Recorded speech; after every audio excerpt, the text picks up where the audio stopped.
Today, on Sunday, February 16th, in this broadcast we will address both an important event related to Armenia and a significant global event. The Munich Security Conference is taking place under quite interesting conditions and is quite a mess.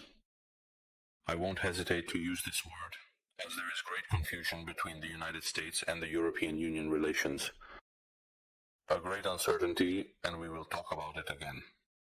We will address it as in Paris tomorrow, according to various information. An extraordinary summit of European leaders may take place, but before starting the broadcast, I once again urge you to definitely remember to subscribe for likes if you haven't subscribed yet, as through our channel we provide very important information as well as analysis. I think it would be right for you to definitely subscribe. It's good for you too, not just for the development of our channel, but also for you, so that you don't miss our broadcasts, which are truly becoming more informative and important day by day. And if you've noticed, we are also objective. We do not serve any interests. And naturally, we see our interest in relations with different countries. In short, we call bad things bad and good things good. And we try to give a correct and objective assessment. Everything that is happening around us. Start with important news related to Armenia. Meetings in Munich are continuing. Yesterday, the Prime Minister of the Republic of Armenia met with the Secretary General of the OSCE. Incidentally, the Foreign Minister of Azerbaijan also met with the OSCE, with the Secretary General and the Azerbaijani side speaking about the Armenian-Azerbaijani settlement, raised the issue of closing the Minsk group due to its necessity, as its time has already passed. That is, it refers to the former conflict, not saying that there is currently a conflict between Azerbaijan and Armenia, meaning what Nikol Pashinyan is proposing. No, it is not about that. It is said that the former Minsk group no longer has a reason to exist. Additionally, it has been complained that Armenia is not changing its constitution, and supposedly there are territorial claims against Azerbaijan in Armenia's constitution. It is very important to understand that the Azerbaijani Ministry of Foreign Affairs uses this propaganda thesis with various countries, different delegations, during meetings with different leaders. This is their most important propaganda thesis, which we are aware of. And I reiterate that we clearly know, and I remind again, that we clearly understand what Azerbaijan always voices.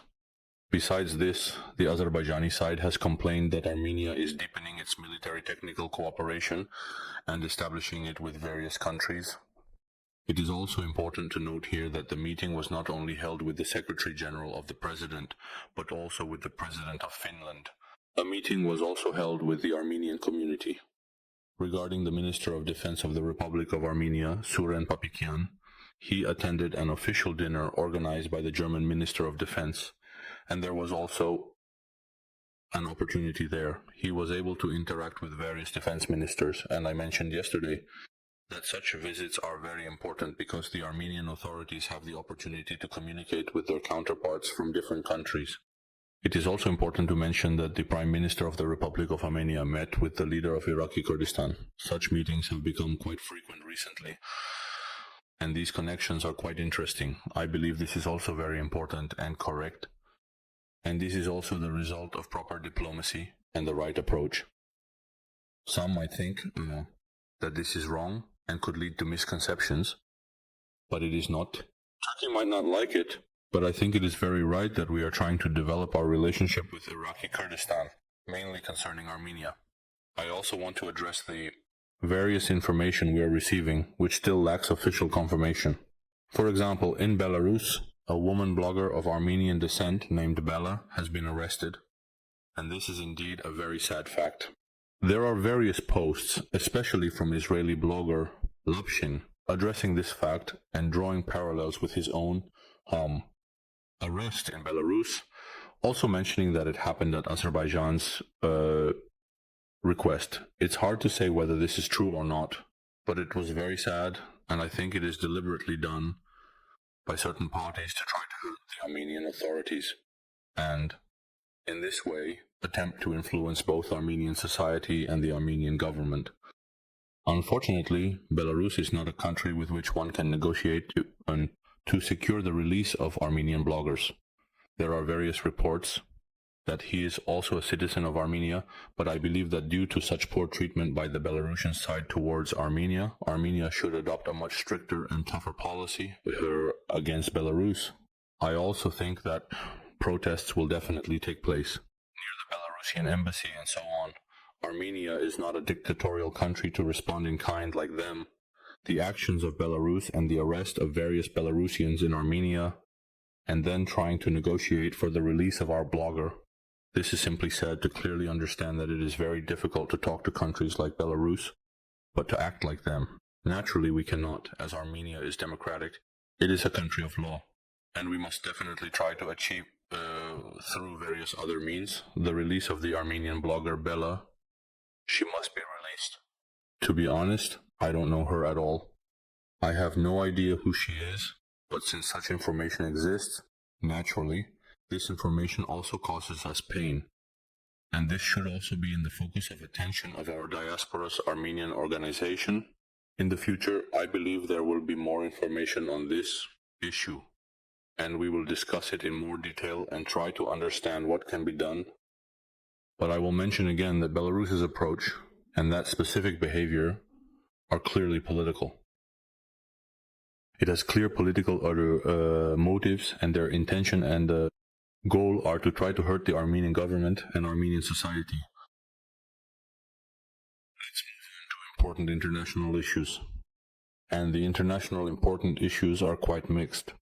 I came to talk about the fact that there are various contradictory pieces of information, meaning conflicting statements are now being made by the United States authorities regarding Russia.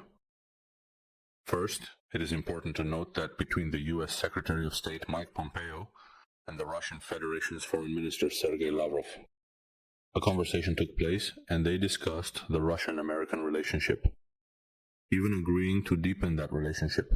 It is very interesting that they discussed the issue of sanctions, the Russian-Ukrainian conflict, the conflicts occurring in the Middle East, and conflicts in other countries.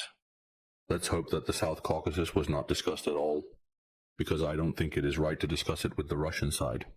Questions related to the South Caucasus, because, for example, the Armenian authorities are now, for instance, refusing the Russian side's mediation in the settlement of Armenian-Azerbaijani relations. Therefore, I don't think it would be appropriate for the American and Russian sides to discuss the Armenian-Azerbaijani conflict, but it's good. At least, for now, there is no such information. They have also discussed their relations. As I already mentioned, the main phenomenon in Russian-American relations is the idea. This conversation was about them trying to prepare high-level meetings between Russia and the United States, and it's very interesting. Chloe G made a statement. That is the special envoy of the United States for Russia and Ukraine, General, during the Munich Security Conference. According to him, Russia also needs to go. He probably means territorial concessions in the chest area. That is, the chest area should be exchanged with some Ukrainian region. Most likely that was the meaning of the statement, that Russia also needs to make territorial concessions.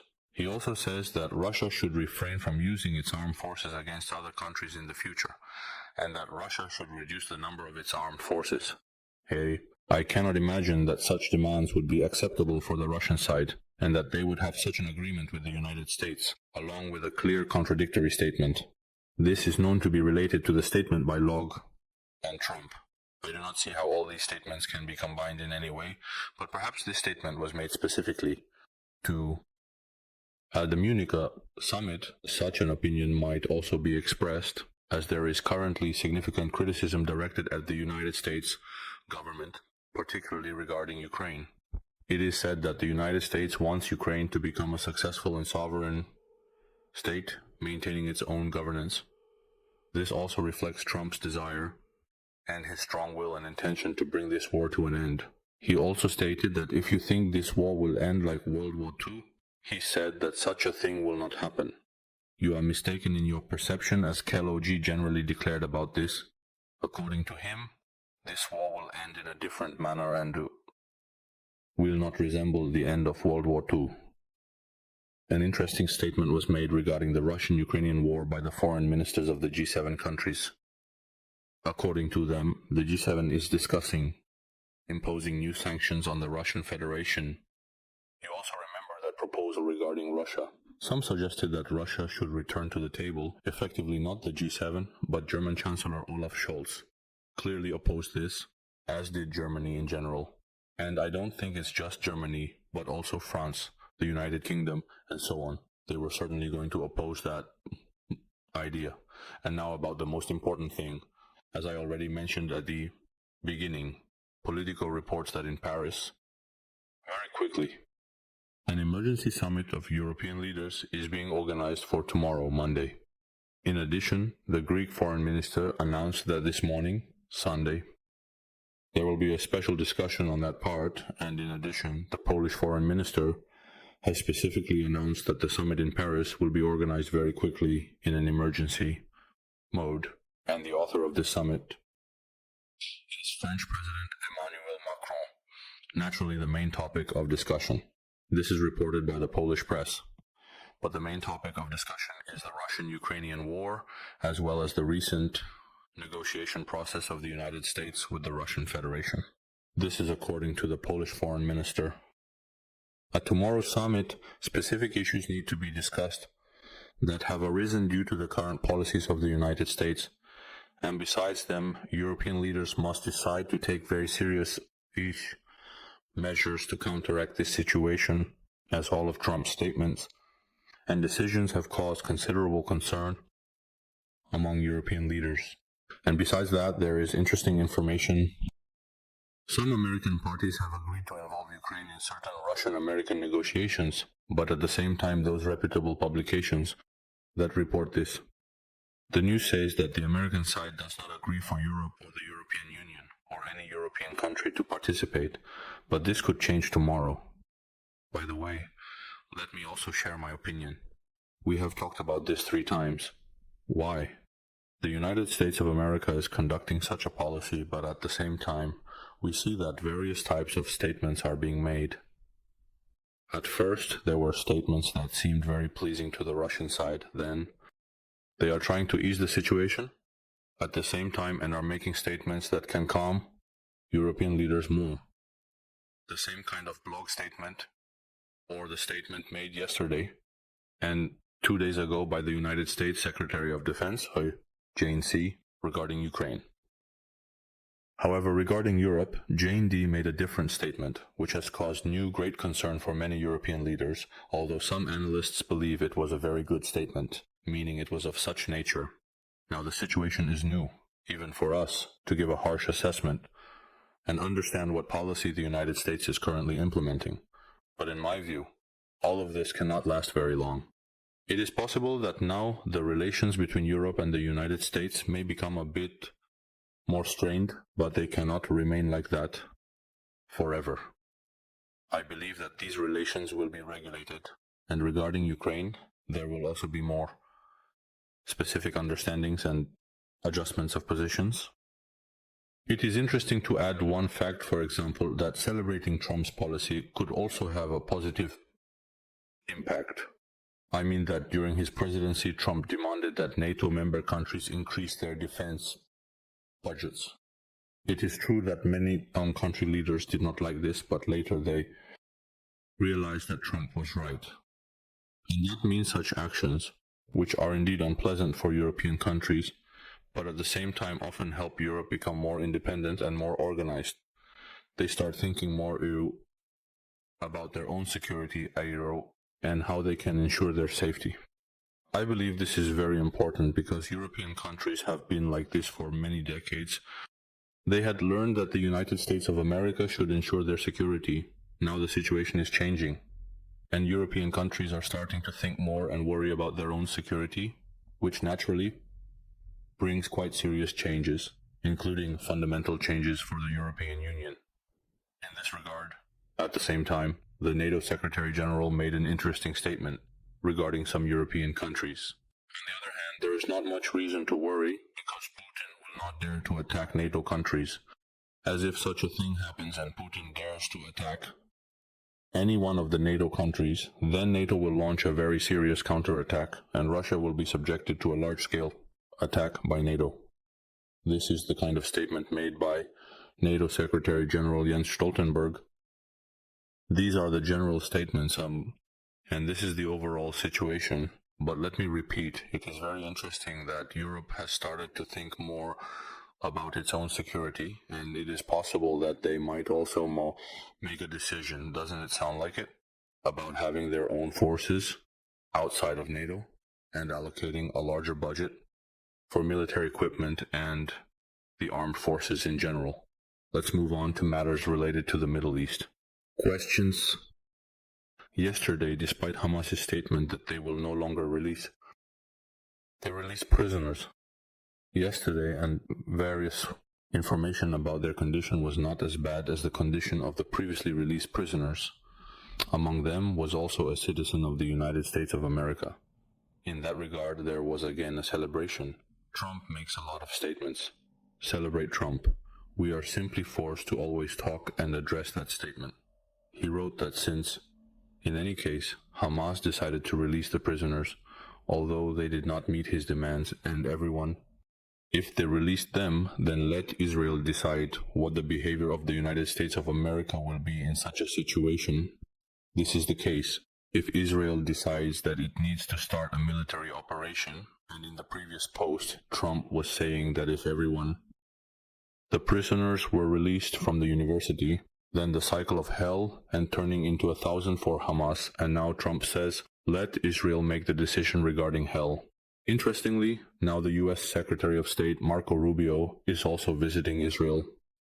Besides that, very large heavy bombs are now being supplied to Israel, which seem to have been halted during Joe Biden's time.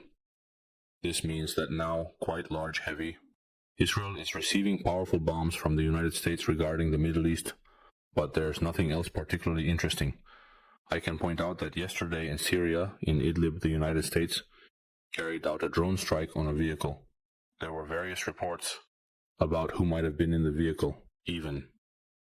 There was a discussion about whether the new president of Syria could be in that vehicle, but naturally he wasn't, as the United States wants to establish good relations with the new Syrian government now.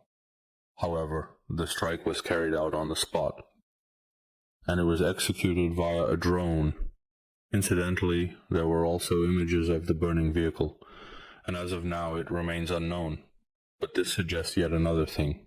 To us, it shows that the United States, despite talking about withdrawing their troops from Syria, still demonstrates their presence in Syria, and they carry out such airstrikes against various terrorist groups.